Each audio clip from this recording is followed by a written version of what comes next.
da Bandeira, com o nosso repórter Alessandro Matias, que já está com a gente para trazer informações. Vamos lá com o Alessandro Matias, bom dia. Bom dia, amigos da Rádio Vicência FM. A grande pergunta de hoje é se o Sport Clube do Recife definitivamente acabou com a geração de estrangeiros na Ilha do Retiro. Por que essa pergunta, amigos? Porque ontem o executivo de futebol do Sport, Klaus Câmara, oficializou a saída do zagueiro Henriques. Então, Henriques não faz mais parte do elenco rubro-negro. Ele, por sinal, fez um acordo com o Sport, não vai receber nada de atrasado que o Sport tinha com ele, e daqui para 2018, no caso dezembro, o Leão fica isento de qualquer parte financeira com o jogador. Henriques, que teve proposta recentemente de um clube da segunda divisão, negou esse pedido para se transferir, para sair da Ilha do Retiro, e aguardou outra proposta, que foi a do Vasco da Gama, clube que o atleta deve realmente ir atuar até dezembro de 2018. Outro atleta que deu adeus à Ilha do Retiro foi Felipe Rodrigues. O próprio Klaus Câmara, na coletiva de imprensa ontem, relatou mais detalhes sobre o caso, mas esse jogador já era esperado, sim, já estava, bem dizer, numa negociação amigável para sua saída. O Felipe Rodrigues veio do Santos, de um time do Santos B, vamos dizer assim, atuou poucas vezes com a camisa rubro-negra, não deu certo pelas bandas aqui do Recife, caiu não no gosto do torcedor pernambucano, pelo contrário, o torcedor rubro-negro não gostou do futebol apresentado, mas vamos dar um aqui de advogado do diabo, O atleta, à época, atuou com o seu preparo físico não no ideal, Mas a oportunidade não foi agarrada, o que vale é isso. O técnico Nelsinho não mais usou o atleta, e também o Claudinei Oliveira, que deixou ele de lado até então. Falando de Henriques ainda, foram 2 anos e meio do casamento com o time rubro-negro, 63 partidas, um gol apenas contra o América no Pernambucano 2016, um título estadual, que foi o de 2017, e 4 jogos em 2018, O jogador também é marcado não só pela péssimo momento que a zaga rubro-negra viveu nos últimos anos, como também ele estava presente naquela vexatória, naquele vexame daquela eliminação da Copa do Brasil contra o Ferroviário. Vamos então detalhar mais um pouquinho aí na voz do Klaus Câmara, executivo de futebol do Sport, que ontem falou com a imprensa a respeito do caso do Felipe Rodrigues e também do zagueiro Henriques. Então, o objetivo aqui é poder realmente dar um parecer, a todos vocês dos últimos acontecimentos aí envolvendo os atletas do clube. A situação do Henriques e do Felipe Rodrigues, que consiste no mesmo conceito. Atletas que procuraram a gente para buscar um acordo amigável. No caso do Felipe Rodrigues, já de imediato houve como um acordo, por isso feita a liberação do atleta, que teria contrato até o final do ano, e na verdade não era um atleta nosso, com vínculo no Diadema, e agora vai definir o seu futuro por conta própria. O Boca Negra, no mesmo conceito de ter procurado o clube para tentar, tendo em vista o cenário em que se encontrava, para tentar um comum acordo junto a nós. Inicialmente não houve nenhum acordo entre as partes, e na sexta-feira, no final do dia, a gente evoluiu bem, e aí, em virtude até de jogos da Copa do Mundo e finais de semana, a gente acabou por definir e concluir hoje. Chegamos num acordo, e que se torna interessante tanto para o clube, principalmente financeiramente. Não houve, antes que vocês perguntem, não houve compensação financeira de nenhum clube, muitas pessoas estão perguntando. Não houve nenhum tipo de conversa, na verdade, com o Boca em relação a qualquer destino a ele para outro clube, apenas uma tratativa direta entre clube e atleta. E com a evolução que tivemos hoje pela manhã, definimos pela rescisão antecipada também do contrato que tínhamos com ele até o final do ano. Não, na verdade, houveram muitas discussões, numa tratativa onde buscamos um comum acordo. Há conflitos de interesse, Eu e a diretoria do clube temos que defender os interesses do clube. O atleta por si só defende aquilo que compete a ele. E na verdade a gente discutiu vários assuntos, né? Claro que o Boca, numa conversa informal, ele disse da possibilidade, né, de jogar no país dele, enfim. Mas na verdade uma condicionante que ele só entraria num acordo com o clube se ele tivesse destino A, B ou C.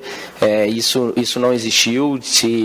Ele conversou isso de forma informal com a gente e, na verdade, essa questão que foi considerada no final da semana com relação a um destino de um clube aqui no Brasil, eu particularmente soube pela imprensa também, até porque em todos os momentos em que conversamos com o atleta foi naquilo que competia ao contrato que existia entre clube e jogador. E o destino dele, ele estando livre, compete a ele agora, sem nenhuma interferência do esporte. O que aconteceu foi que a evolução aconteceu realmente no final da semana para hoje de manhã a gente finalizar, onde financeiramente é muito interessante para o clube e entendendo que o término do contrato do atleta está próximo, né? Até o final do ano o contrato que ele tinha com a gente. E um atleta que, a verdade, que vocês acompanham o treino todo dia, não estava sendo aproveitado. Então, encontramos um meio termo que acabou ficando bom para todo mundo. Com relação aos treinos de ontem, conforme a gente falou aqui no Giro de Notícias, pela manhã foi um trabalho físico, à tarde um trabalho técnico e tático, né? Por falar em trabalho técnico e tático, o comandante Claudinei Oliveira descobriu os substitutos de Ronaldo Alves e do David, ambos suspensos com o terceiro cartão amarelo. Qual a solução que o Claudinei Oliveira encontrou? Ele então colocou o Léo Ortiz no lugar do Ronaldo Alves, tá? O seu principal concorrente, que era o Durval, sentiu um desconforto, vamos colocar assim, na panturrilha esquerda, ficou de fora dessa disputa. Ele recuou Gabriel para atuar com o Felipe Bastos e o Michel Bastos ganhou definitivamente essa posição aí neste time rubro-negro, né? O Marlone vai atuar armando e o Rogério mais aberto no ataque leonino. Sobre o juvenil Everton Felipe, né, ou melhor, o ex-juvenil Everton Felipe, ele ficou fazendo um reforço muscular nesta terça-feira. Já Andrigo e Cláudio Vinck, que estavam no departamento médico antes até da parada da Copa do Mundo, integraram o time reserva. Então o Vinck também era outro que vinha bem, né, com ritmo, o torcedor, principalmente o torcedor estava gostando muito, mas o comandante rubro-negro resolveu colocá-lo no time reserva, suplente aqui no centro de treinamento do Sport. Então o lateral esquerdo Jean, o único reforço da intertemporada, também integrou esse time suplente, tá? Claudinei Oliveira, então, assim definiu o Sport com o esquema 4-2-3-1. Então vamos à escalação do Sport nesta manhã de terça-feira. O time foi escalado com Magrão, Raul Prata, Léo Ortiz, Hernando e Sander, Felipe Bastos e Gabriel, Michel, Bastos, Marlone e Rogério, pela banda, como a gente falou, né, pelas laterais, e Rafael Marques fixo lá no ataque leonino. Foram essas as notícias de ontem e de hoje do Esporte Clube do Recife, meu querido Moisés. Pois é, a informação com o nosso repórter Alessandro Matias trazendo pra gente, deixando a gente bem informado. Ontem também teve uma mudança aí, né, no jogo do Sport, que acontece lá no Ceará, né? Isso, o jogo do Sport continuou com o mesmo dia e horário, na quarta-feira, dia 18, às 7h30 da noite, mas o local foi alterado a pedido do Ceará. O jogo aconteceria no estádio Castelão, na Arena Castelão, o estádio que foi de Copa do Mundo, mas agora acontecerá no estádio de menor capacidade, estádio Presidente Vargas. Então, isso pode ser uma estratégia também, né? É um pedido porque a gente percebe que o público do Ceará ele vem caindo nos últimos jogos, até pela fase do clube, lanterna da Série A, eliminado da Copa do Nordeste. Então, o público que for ao Presidente Vargas vai fazer uma pressão bem maior do que for ao Castelão, até pelas dimensões. Então, esse é o intuito do Ceará para esse confronto contra o Sport. Uma retomada, quem sabe, da equipe cearense às vitórias dentro do Campeonato Brasileiro. E é bom lembrar que esse time está sem jogos, sem vencer. Ainda não venceu no Campeonato Brasileiro. Uma retomada aí, quem sabe, da primeira vitória do Ceará. Ou melhor, não é sem jogos não, perdão, 100 dias. 100 dias. 100 dias sem vencer. No caso, 3 meses e 10 dias. Né? Então muito tempo sem saber o que é 3 pontos, o que é uma vitória e vem mordido, né, para essa volta aí, com certeza. Sabe que é um confronto que pode sim tirar proveito, até porque é um clássico nordestino e tem isso em mente para quem sabe surpreender o Leão da Praça da Bandeira. Esperamos que não, mas vamos em frente com as notícias do Leão, que a respeito de contratações, o próprio Alessandro citou aí a respeito do Jean, foi a única contratação dessa intertemporada. Podemos citar aí que 2 nomes foram citados, né, como possíveis reforços para a equipe do Sport, o volante Gabriel Dias e o volante Ricardinho, que inclusive ontem jogou com a camisa do Guarani, o Guarani que venceu o Coritiba, né, já chegou ao G4 da Série B. E são 2 atletas que, a princípio, pelo menos agora, eles não fazem mais parte dos planos do Sport, essas 2 contratações. O Gabriel Dias já estava constatado, inclusive até a imprensa gaúcha falou a respeito desse jogador, que continuaria com o Internacional, mas no caso do Ricardinho, foi uma surpresa aí das últimas horas, até pelo valor pedido pelo clube campineiro e também a questão dos salários. O Sport fez a sua proposta, agradou o jogador, mas a questão é a multa rescisória, que é alta para os padrões que o Sport vivencia no momento financeiro. Ô Anderson, ontem eu estava acompanhando o Brasileiro de Aspirantes e, por sinal, um jogo às 9 horas da noite, na Arena de Pernambuco.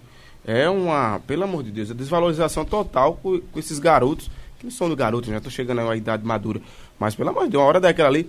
Aí eu fui acompanhar e descobri por que aquele jogo foi ali ontem, né? Segundo as informações que eu colhi, é que a ilha está passando por uma reforma de pintura, beleza, ok, tá certo. Mas poderia encontrar outro horário, né? Para ter aquele jogo ali, 9 horas da noite, um horário daquele ali. É porque o Brasileiro de Aspirantes, ele atende a grade televisiva do isso, mas pelo amor... Eu até foi uma tuitada que eu dei ontem, e os senhores que estavam na transmissão, né, no momento que foram ler meu Twitter, acabaram pulando, né, porque foi uma crítica que eu fiz, pelo amor de Deus, a gente fala tanto em valorização da base. Às 7 da noite a gente percebeu que ontem a grade já estava cheia com a última decisão da vaga Série C. Mas, pelo amor de Deus, viu? E o jogo também, que não ajuda em nada, hein? O jogo muito fraco. De aspirantes. O campeonato em si de aspirantes, ele não tem torcida, mesmo com portões abertos na maioria dos jogos. Ele não atrai torcida.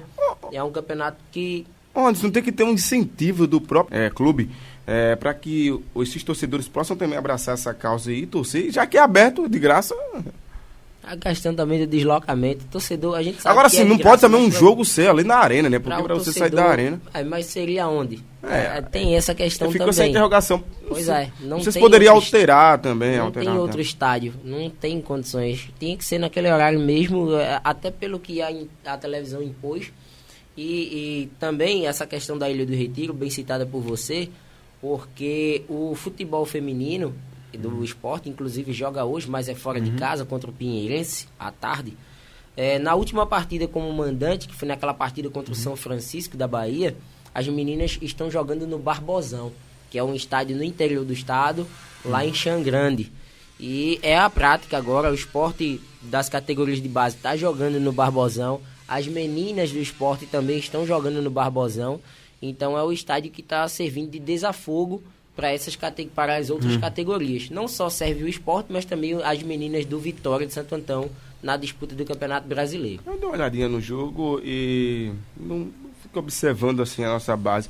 Tem que se fazer um trabalho legal, porque para futuramente pegar esses garotos e usar no principal, não sei o que faz com ele aí, mas enfim, para poder ter peças que não vão ficar tão longe. Né? É um campeonato que ano passado não inspirou e esse ano também. E não faz jus ao nome, né? Porque... Campeonato Brasileiro de Aspirantes. O campeonato que revela alguns jogadores para clubes maiores, mas a gente percebe a dificuldade que as equipes do Nordeste estão tendo em revelar atletas para esse tipo de competição. Parece que o Bahia não venceu ainda essa competição. O próprio Sport não venceu. Santa Cruz também não venceu. Então é uma coisa que fica uma interrogação enorme. E preocupante isso. Sim. Fica preocupante, porque esses são o futuro, né? E a gente fica observando que não é aquilo que a gente espera. Um dado interessante é que esta semana foi postada uma matéria a respeito de alguns jogadores que saíram do Internacional, que ano passado foi vice-campeão desse Campeonato Brasileiro de Aspirantes, e que podem ser utilizados pelo Inter para a disputa do Campeonato Brasileiro deste ano. E nessa lista estava o Álvaro, jogador que saiu daqui do Salgueiro, foi para o Internacional, fez aqui um bom trabalho e agora já figura, quem sabe, como um dos possíveis jogadores para esse atual plantel do Odair Helma. Então tá aí o maior exemplo.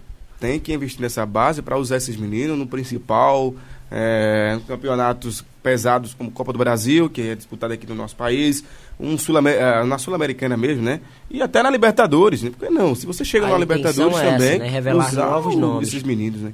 Revelar novos nomes para que... Porque a gente tem o maior exemplo aqui, o Sport tem mais de 50% do time jogadores emprestados de outras equipes. Emprestados de outras equipes, contratações. E isso preocupa porque, dependendo do que aconteça com o Leão, no final do ano o Sport pode ter um desmanche enorme.